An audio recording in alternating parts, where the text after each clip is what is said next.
Jama'a masu kallon mu kuna da damar da za ku iya sauke manhajar gidan talabijin na Kttv a wayoyinku na hannu wato Android da sauran shafukanmu na sada zumunta a wasu sassa na duniya domin ganin shirye-shirye da samun labarai kai tsaye. Sunana Labir Kabir Kofar Bai, ɗalibi mai karatu a ƙasar Sudan. Mun ji daɗin kawo mana shirye-shiryen Kttv da aka yi a saman wannan sabon manhaja domin kalla a sauƙaƙe. Sunana Ismail Bashir Nasiha daga Sudan. Muna jin daɗin shirin Kttv daga nan Sudan. Domin ganin shirye-shirye da samun labarai kai tsaye sai ku ziyarci shafukanmu na yanar gizo kamar haka www.kttv.katsina.com ko kuma ku sauke manhajar Kttv ta hanyar sanya Kttv Katsina a cikin Play Store ko kuma ku ziyarci shafukanmu na Facebook ta hanyar sanya Katsina State Television Service ko kuma ku ziyarci channel ɗinmu a YouTube ta hanyar sanya Katsina State Television Service ko kuma ku ziyarci shafukanmu na Twitter @Kttv Katsina. Ku kasance da gidan talabijin na Kttv domin ganin shirye-shiryenmu masu ilmantarwa, faɗakarwa da kuma nishaɗantarwa. Kttv, tasha mai gamsarwa.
News tonight.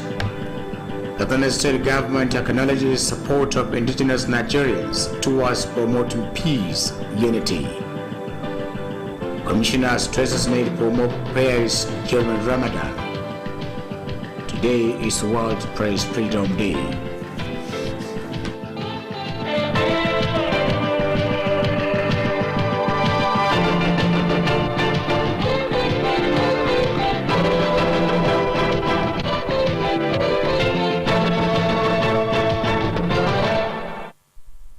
Hello viewers, good evening and thanks for joining us on News Tonight. We apologize for taking our news late. It was due to some problems which we are now able to rectify.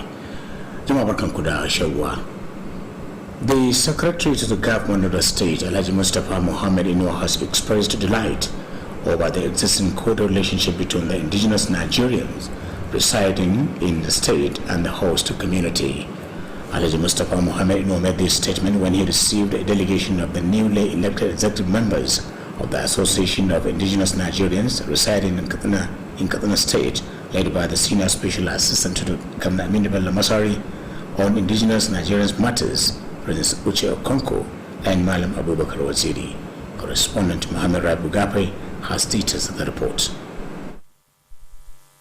Alhaji Mustafa Muhammad Inuwa, who expressed appreciation over the visit, assured more support and cooperation to the association to enable it to achieve the set objectives Alhaji Mustafa Muhammad Inuwa explained that non-existence of a place called Sabangari in Katsina indicate clearly the peaceful atmosphere existing between people of the state and the indigenous Nigerians. While congratulating the newly executive, the secretary to the government of the state assured to alongside with the governor Amin Bello Masari attended their formal inauguration, which according to him will serve as a moral booster to them. Alhaji Mustafa Muhammad Inuwa expressed gratitude to the Electoral Committee for conducting free, fair and credible election, which was accepted by all the contestants. Earlier in his welcome address, the Senior Special Assistant to the Governor Amin Bello Masari on Indigenous Nigerians matter, Prince Uche Okonkwo, said the aim of the visit was to introduce the newly executive to the Secretary to the Government of the State and to wish him a happy Ramadan period. Prince Uche Okonkwo, who explained that the new executive were genuinely elected, hopes that they will be recognized by the government for the overall development of the state. The Senior Special Assistant appreciated the support and cooperation they have been receiving from the state government and called for its sustenance. Muhammad Rabi Ogapai reporting for Kttv News.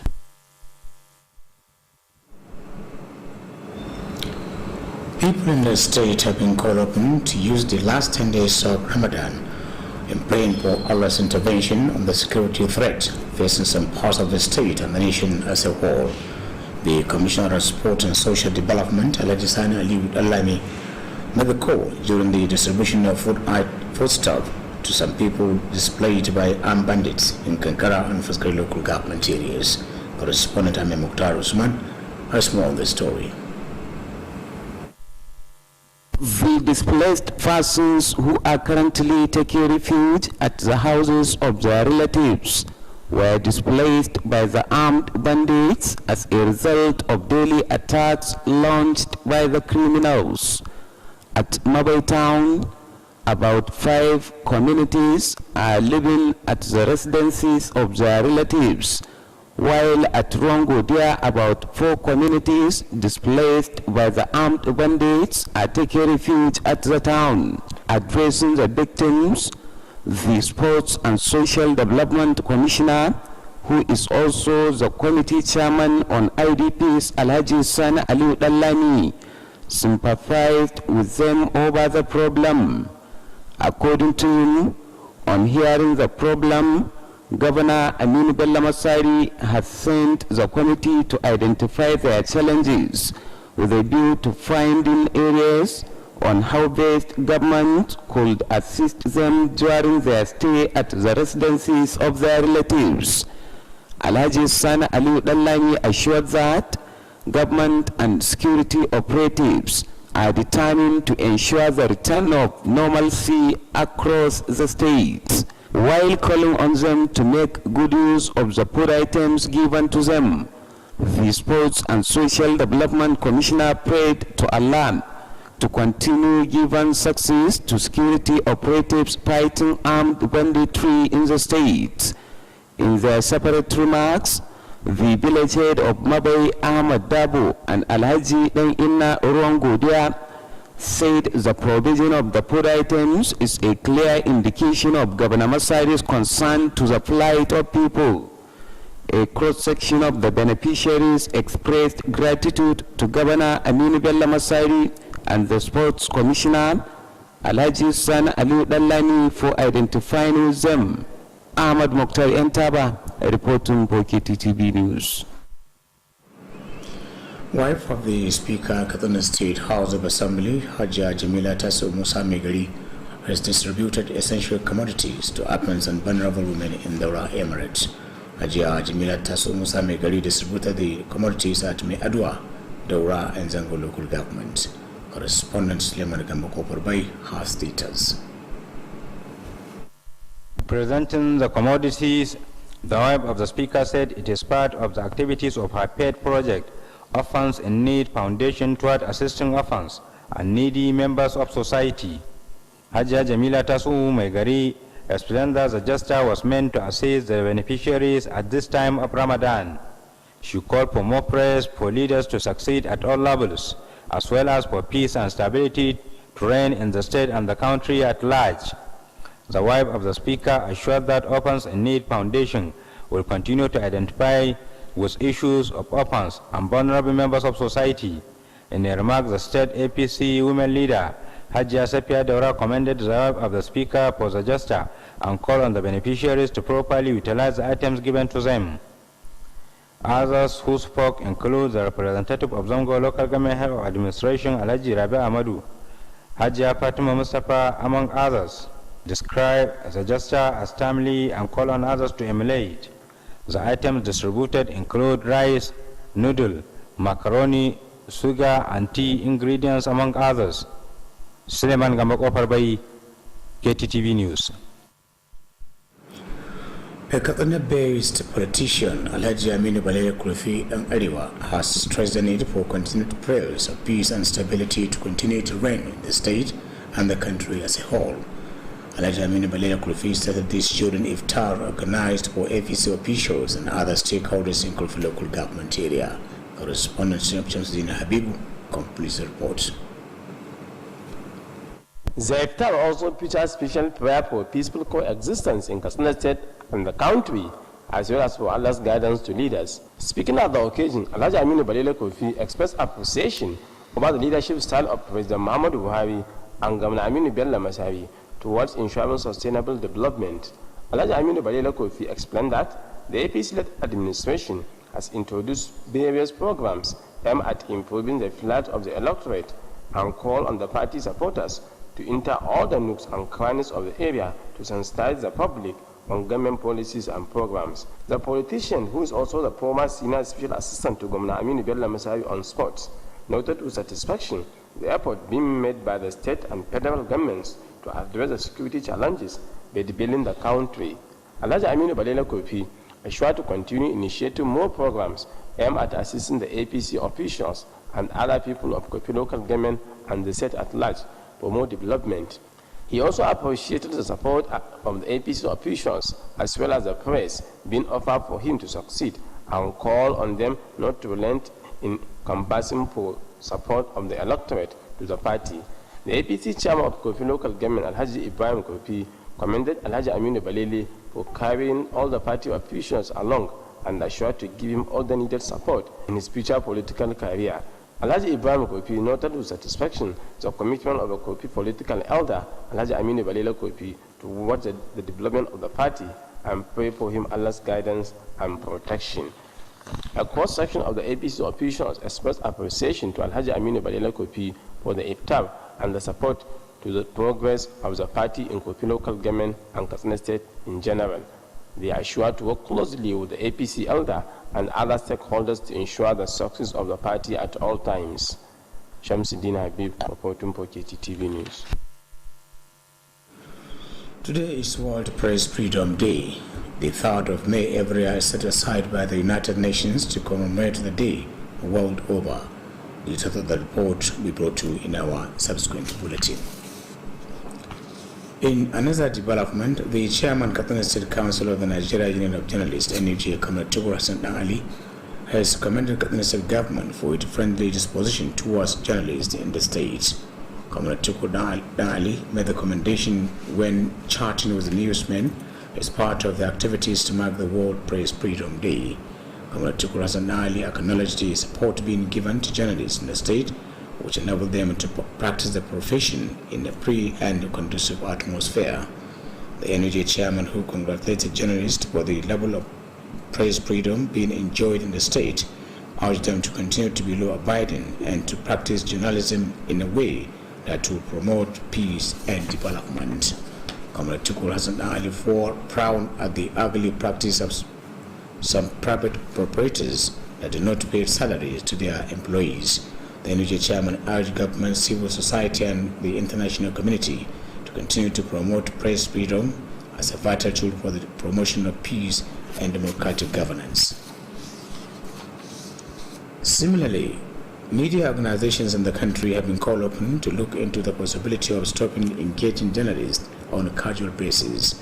The Secretary Northwest Zone of the Nigerian Union of Journalists, Comrade Abdullahi Ismail made the call while chatting with newsmen as part of the activities marking World Press Freedom Day. Is Nigerian media very vibrant? Is it living up to expectations? These are the key issues, or rather questions that one needs to ask himself. As long as Nigerian media remain weak, the democracy will also remain weak. And once the media is vibrant, democracy will be vibrant. So these are the questions Nigerians need to ask themselves and need to give themselves the answers. We met in Asaba Delta State Capital just recently and discussed about 3 key issues in Nigeria. One is the issue of casualization of media workers, which has to stop. Both government-owned and private media organizations used to casualize or rather engage journalists on casual basis. We must stop that immediately. And number 2 is the issue of new salary structure for media workers. This has to be implemented. Of course, considering the Nigerian economy, the dwindling fortune of the economy, we have to look at some key issues. But yet, Nigerian journalists need to be having, or rather need to have a living wage, a wage that will take care of all their needs. So as such, we discussed about that, and then finally we discussed about the issue of insecurity in Nigeria. Nigerian journalists, Nigerian press are not isolated. We need to see to the security of Nigerian press. Nigerian journalists, we have to be secured. And Nigeria as a nation, we need to encourage government and all other stakeholders to ensure the security of Nigerian nation. Thank you very much.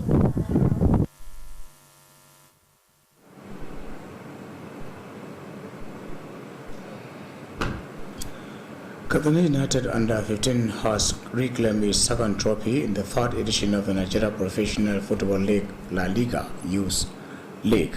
Kttv United Media Officer Nasser Sanik reports that the Kttv United Under-15 defeated its Warri Wolves counterpart 4-2 in a penalty kick after playing draw in the final match of the championship. The first goal eventually scored by Warri Wolves in the 12th minutes of the game through Kelly Asomosho, who fired home in a crowded area. Similarly, the Changi boys were back on level terms 5 minutes into the second half after Umar Abubakar brilliantly scored the goal at the middle of the Warri Wolves defenders with a cool finish. Players of both teams displaying their talent to the admiration of spectators, but the game ended 1-1, which led to the penalty kick. The enterprising young stars of Kttv United Umar Abubakar rounded out the tournament as top scorer with 7 goals, while Warri Wolves Wakwe Samson was voted as most valuable player. Similarly, Covenant Ipion of Aqua United was named as the best goalkeeper. It could be recalled that Kttv United Under-15 won the trophy in the year 2019 against Kwara United, as well as in the 2021 against Warri Wolves, under the guidance of chief coach Chukur Hassan Adama. I know this will conclude news tonight from our news desk. Thanks for watching and stay tuned for the House of Action.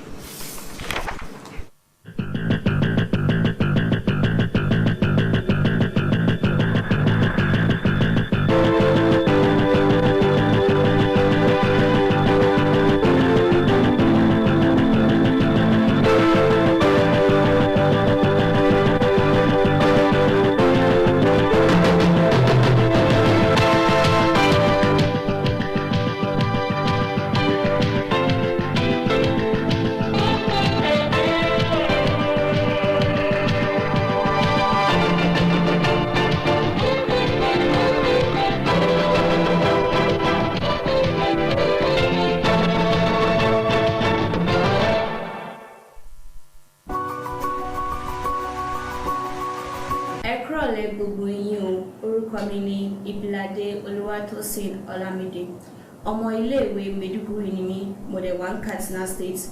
Mo mú wá fún yín Katsina National Talent Hunt Challenge. Katsina National Talent Hub Challenge ó wà fún gbogbo èèyàn ní Katsina àti Nàìjíríà gbogbo ọmọ ọ̀dọ́ nìkan.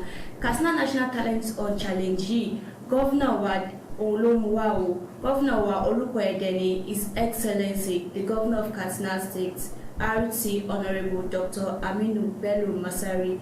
Tá a fẹ́ mọ̀ nǹkan nípa ìkọ́ tí mo ṣe sọ yìí kẹ́ lọ sí wẹ́bsáìtì wa Katsina National Talent Hub Challenge.ng. Kí Ọlọ́run fure fún gọ́vnọ̀ wa, k'Ọlọ́run fure fún Katsina, k'Ọlọ́run dẹ̀ fure fún Nàìjíríà. Ẹ ṣé.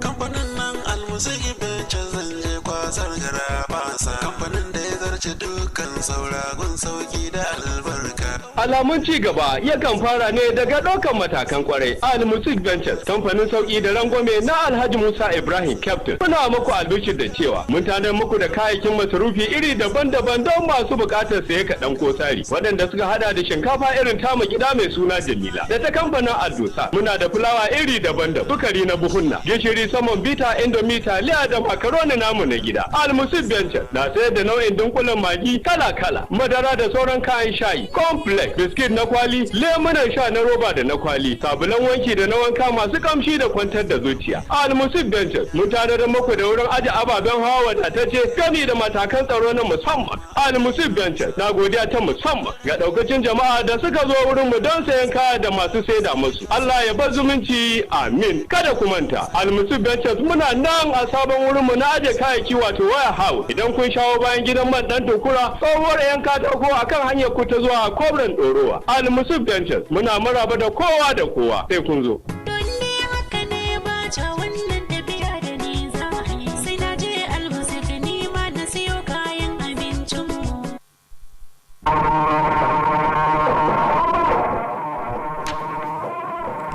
A labaran namu na daren yau, gwamnatin jihar Katsina ta yaba da kokarin 'yan ƙasa mazauna Katsina wajen zaman lafiya da ƙaunar juna. Kwamishina ya buƙaci ƙarin addu'o'in zaman lafiya a jihar nan. A yau ne ranar 'yancin 'yan jarida ta duniya.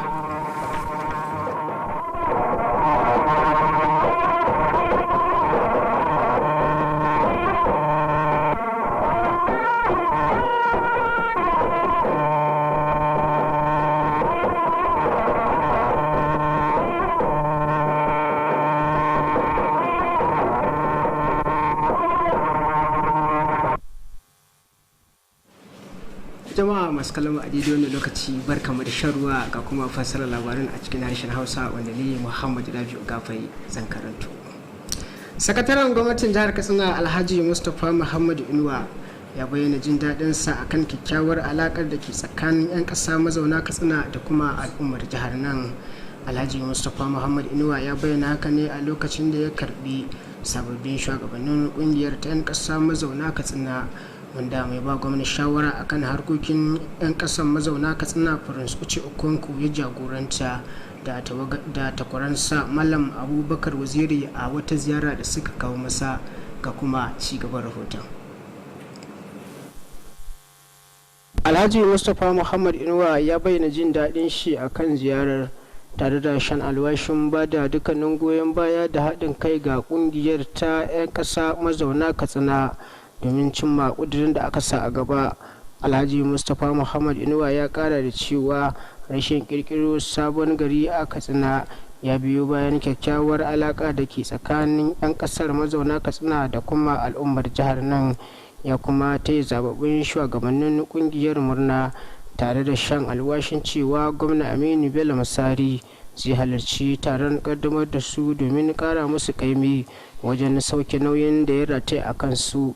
Alhaji Mustapha Muhammad Inuwa, wanda kuma ya bayyana jin daɗin sa akan yin ƙoƙarin da kwamitin gudanar da zaben ya yi na tabbatar da cewa an gudanar da zaben a cikin gaskiya da adalci domin cimma ƙudurin da aka sa a gaba. Tun da farko babban mai taimakawa gwamna Aminu Bello Masari akan harkokin 'yan ƙasar mazauna Katsina Prince Uche Okonkwo ya bayyana ziyarar na da nufin gabatar da sabbin shugabannin kungiyar ga sakataren gwamnatin na jihar Katsina, tare da yi masa barka da shan ruwa. Prince Uche Okonkwo ya kara da cewa an gudanar da zaben a cikin gaskiya da adalci domin ci gaban jihar nan baki daya. babban mai taimakawa gwamnan akan harkokin 'yan ƙasa mazauna Katsina ya kuma yaba da gudunmuwar da gwamnati ke basu wajen ci gaban rayuwarsu, ya kuma yi kira da ɗorewar hakan. Ƙarshen rahoton kenan. Muhammad Rabi'u Gafai. An yi kira ga al'ummar jihar nan da su yi amfani da goman ƙarshe na watan Ramadana wajen yin addu'o'in zaman lafiya a jihar nan da ma ƙasa baki ɗaya. Kwamishinan wasanni da walwalar al'umma Alhaji Sani Aliyu Dallami ne ya bayyana haka a lokacin kaddamar da kayan abinci ga waɗanda harin 'yan bindiga ya shafa a ƙananan hukumomin Faskari da Kankara. Wakilinmu Ahmad Mukutar 'yan taba na ɗauke da cigaban rahoton. Waɗannan mutane waɗanda a halin yanzu suke zaune a gidajen 'yan uwansu 'yan bindiga daɗi ne suka hana su zaman lafiya a garuruwansu a sabili da hare-haren da suke kaiwa a kowace rana a garin Mabaidai. Kusan al'ummomi guda 5 ne suke zaune a wannan gari a gidajen 'yan uwansu, a sa'ilin da a garin Ruwan Godiya kuwa kusan al'ummomi 4 ne suke zaune a gidaje daban-daban.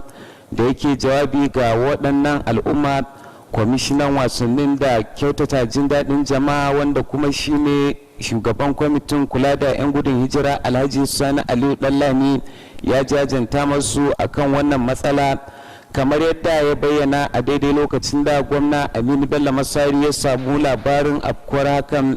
Ya tura kwamitin domin gano irin kalubalen da suke fuskanta tare da bijiro da hanyoyin da za a taimaka masu don ganin sun san cewa gwamnati ta kula da su.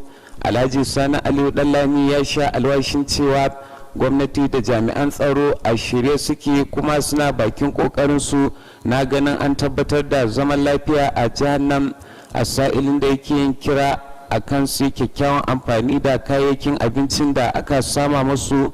Kwamishinan ya yi addu'ar Allah subhanahu wa ta'ala ya ci gaba da yin jagoranci ga jami'an tsaro da ke yaƙi da 'yan ta'adda a jihar nan. A jawabansu mai garin Mabai Alhaji Ahmad Dabo da Alhaji Dan Inna Ruwan Godiya sun bayyana cewa samar da kayayyakin abincin wata 'yar manuniya ce ta cewa gwamna Aminu Bello Masari yana kula da al'umma yadda ya kamata. Wasu daga cikin waɗanda aka sama ma kayayyakin abincin sun gode wa gwamna Aminu Bello Masari da kuma kwamishinan Alhaji Sani Aliyu Dallami akan kula da suka yi da rayuwarsu. Ƙarshen rahoton kenan. Ahmad Muktar Intaba. Uwar gidan shugaban majalisar dokoki ta jihar Katsina Hajiya Jamila Tasu Musa Mai Gari ta raba kayan masarufi ga marayu da mata marasa karfi da ke mazaɓar Daura. Hajiya Jamila Tasu Musa Mai Gari ta kaddamar da rabon kayan a karamar hukumar Zango da Mai Aduwa da kuma karamar hukumar Daura. Wakilinmu Suleiman Gambo Kofar Bai na ɗauke da ƙarshen rahoton.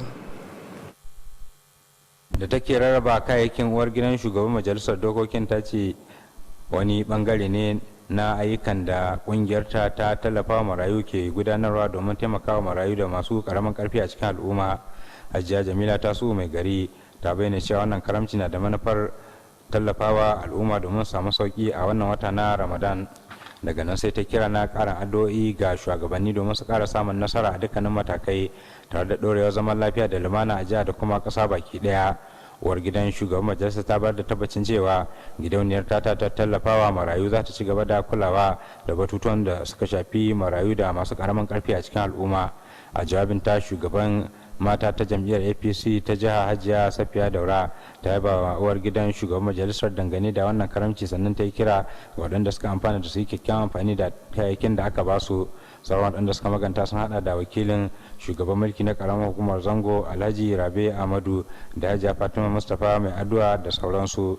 Sun bayyana wannan karamci a matsayin wani abu da ya zo a kan lokaci, sannan suka yi kira da sauran al'umma da su koyi da hakan. Kayakin da aka shan rahoton kenan. Suleiman Gamba Kofar Bai.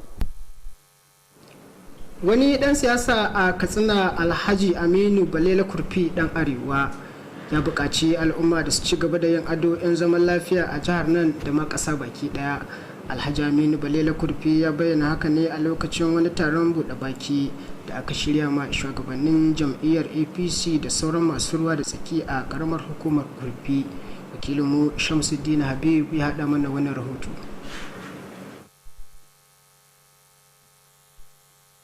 wayan taron buɗe baki kuma ya kunshi gudanar da addu'o'i na musamman domin samun ɗorewar zaman lafiya da lumana a nan jihar Katsina da ma ƙasa baki ita da yin addu'a Allah subhanahu ta'ala ya jagoranci da shugabanni. Da yake jawabi a lokacin taron buɗe bakin Alhaji Aminu Balele Kofi yana gamsuwa bisa ga irin kyakkyawan shugabancin shugaban ƙasa Muhammadu Buhari da kuma gwamnan jihar Katsina Alhaji Aminu Bello Masawi wajen tabbatar da sun kawo dawwammamin ci gaba ga al'ummar su. Alhaji Aminu Balele Kofi ya bayyana cewa gwamnatin jami'ar apc ta kirkiro da shirye-shirye dama da suke da manufar inganta rayuwar al'umma masu zaɓe da aka sai kewa ga jami'an na jam'iyyar ta apc da su shiga dukkanin lunguna da sakuna na yankin domin wadda ka al'umma akan dimbin shirye-shirye da tsare-tsaren gwamnatin na jam'iyyar apc.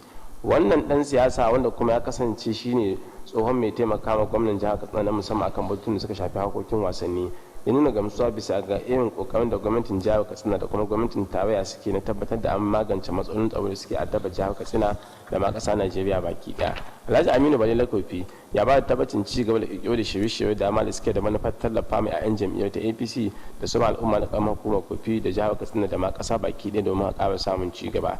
Ya gode bisa ga irin goyon bayan da addu'o'in da yake samu daga jami'an jam'iyyar ta apc da sauran al'umma na karamar hukumar ta kofi, inda ya kira gare su kada su gajiya wajen tabbatar da sun nemo goyon bayan al'umma ga daukacin mutane a karamar hukumar ta kofi domin ƙara samun goyon baya da kuma nasarori na jam'iyyar. Shugaban jami'ar apc na karamar hukumar ta kofi alhaji ibrahim kofi ya gode ma alhaji aminu balele kofi bisa ga tafiya da 'ya'yan jam'iyyar ta apc baki ɗayansu ba tare da nuna wani bambanci ba, inda ya ba da tabbacin 'ya'yan jam'iyyar na bashi dukkanin goyon baya da haɗin kan da ake bukata a burin da yake da shi a nan gaba a siyasance. Alhaji ibrahim kofi nuna gamsuwa bisa ga kokarin da dan siyasa yake wanda kuma shine jigon jam'iyyar ta karamar hukumar ta kofi bisa ga ganin an ci da wannan jam'iyya a gaba, inda ya addu'a Allah subhanahu wataala ya kare mashi jagora tare da kare shi domin ya kara samun nasarori. Wasu daga cikin 'ya'yan jam'iyyar da suka zanta a lokacin wannan taron suka gode wa Alhaji Aminu Balele Kofi bisa ga wannan taron na buɗe baki da yake shiryawa, inda suka ba da tabbacin bashi dukkanin goyon bayan da ake bukata domin samun nasarar jam'iyya a kamar kuma ta kofi da jihar Katsina da ma ƙasa baki ɗaya. Su kuma ba da tabbacin aiki kafaɗa da kafaɗa da wannan jigo na jam'iyya a kamar kuma kofi da sauran masu ba da domin samun nasarorin jam'iyya a dukkanin matakai baki ɗaya. Ƙarshen rahoton kenan Shamsuddin Habib. A yau ne ranar 'yancin 'yan jarida ta duniya. A ranar 3 ga watan Mayu na kowace shekara Majalisar Ɗinkin Duniya ta ware domin bikin wannan rana a faɗin duniya. Cikakken labarin zai zo muku a labaranmu na gobe idan Allah ya kai mu. A wani labarin kuma ƙungiyar 'yan jarida ta ƙasa reshen jihar Katsina ta yi ba ma gwamnatin jihar nan akan ƙoƙarinta wajen ci gaban harkokin aikin jarida a jihar nan. Shugaban kungiyar Kwamar Tukur Hassan Dan Ali ne ya bayyana haka a wata zantawa a ranar bikin 'yancin 'yan jarida na duniya na wannan shekara. Kwamar Tukur Hassan Dan Ali ya bayyana gamsuwarsa akan gudunmuwar da 'yan jarida ke badawa wajen tabbatar da zaman lafiya a cikin al'umma. Shugaban ya kuma taya dukkanin 'yan jarida murna wannan rana tare da yin kira gare su da su zamo masu bin ka'idojin aikin domin tabbatar da zaman lafiya da lumana a jihar nan. Kwamar Tukur Hassan Dan Ali ya kuma yi kira gwamnati da sauran ƙungiyoyin fararen hula da su ci gaba da tabbatar da wannan 'yanci na 'yan jarida domin ci gaban al'umma da ma ƙasa baki ɗaya. An yi kira ga kafafen yada labaru da su kasance an yi kira ga kafafen yada labaru da ke kasar nan da su duba yiwuwar daina daukar 'yan jarida a matsayin ma'aikatan wucin gadi. Sakataren kungiyar 'yan jarida na shiyar arewa wato Comrade Abdullahi Izuma Yamadi ya yi wannan kira a lokacin wata zantawa da shi a ranar bikin 'yancin 'yan jarida na wannan shekara. Yada labaru a Najeriya suna yin abin da ya kamata. Idan ba su yin abin da ya kamata to su madubi ne na al'umma, madubi ne na demokaradiyya. Idan kafafen yada labaru na Najeriya suna yin abin da ya kamata to wannan yana nufin cewa demokaradiyyar Najeriya tana tafiya kamar yadda ya kamata. Idan ko ba su yin abin da ya kamata ko kuma suna da rauni to wannan yana nuna cewa demokaradiyyar Najeriya tana da rauni. Wannan tambayoyi ne da ya kamata 'yan Najeriya su tambaye kansu kuma su ba kansu ansa. abu na biyu mun tattauna a Asaba babban birnin jihar Delta, mun tattauna kan abubuwan da suka shafi yadda kafafen yada labaru na gwamnati da kuma waɗanda ba na gwamnati ba masu zaman kansu suke ɗaukar 'yan jarida a matsayin 'yan casual. Wannan al'amari ne wanda yake ba zai yiwu ba a ce ɗan jarida yana aiki a matsayin ɗan casual, dole mu tsaye da wannan. Na biyu shine sabon tsarin albashi wanda zai ɗauki ɗawainiyar ma'aikacin jarida a Najeriya. Bai yiwuwa ɗan jarida da ke aiki a ce baya da abin da zai kula da albashin shi, ba zai iya kula da ɗawainiyar shi ta yau da kullum ba, kuma a ce wai yana aikin jarida kuma ana iya samun abin da ake bukata da gari shi wannan ɗan jarida, zai wahala. To abu na uku shine magana abin da ya shafi rashin tsaro. Dan jarida yana ɗaya daga cikin mutane da suke rayuwa a al'umma a ƙasar Najeriya, shi ma kuma ba wani daban bane ba mala'ika bane ba. Ya kamata mun yi tunanin yadda za a samu 'yan jaridun Najeriya da tsaro, yadda za a iya securing ɗin kafafen yada labaru, kuma ita ma kanta kasai ya kamata ta koma bai turba wadda za ta iya samun makanta tsaro domin Najeriya su zauna lafiya. Zaman lafiyar Najeriya shine labarin demokaradiyya, shine rayuwar kowa, ba mu da wata ƙasa ta wuce Najeriya.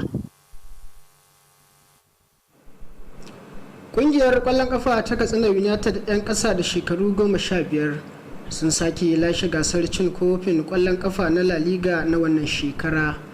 Jami'in hulɗa da jama'a na ƙungiyar Comrade Nasir Sani ya ba mu rahoton cewa ƙungiyar ƙwallon ƙafa ta Katsina United ta samu nasarar doke takwararta ta Wari Wolves da ci 4-2 ta hanyar bugun daga kai sai mai tsaron gida. Bayan kwashe mintoci ana buga canja ras a kwallon, minti 12 bayan take wasan, Kelly na kungiyar kwallon kafa ta Wolves ya jefa kwallo ta farko a ragar kungiyar kwallon kafa ta Katsina United, inda a zagaye na biyu na wasan Umar Abubakar ya rama kungiyar kwallon kafa ta Katsina United.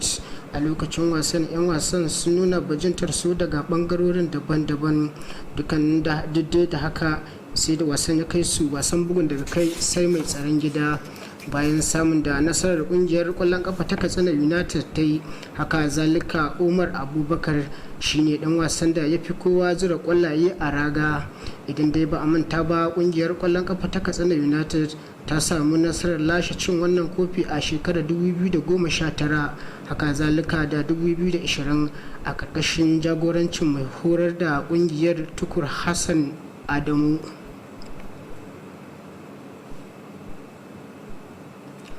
Da kuma wani rahoton ne muka kawo ƙarshen labarun namu na wannan dare, ne Muhammadu Rabi'u Gafu ne ke cewa mu kwana lafiya.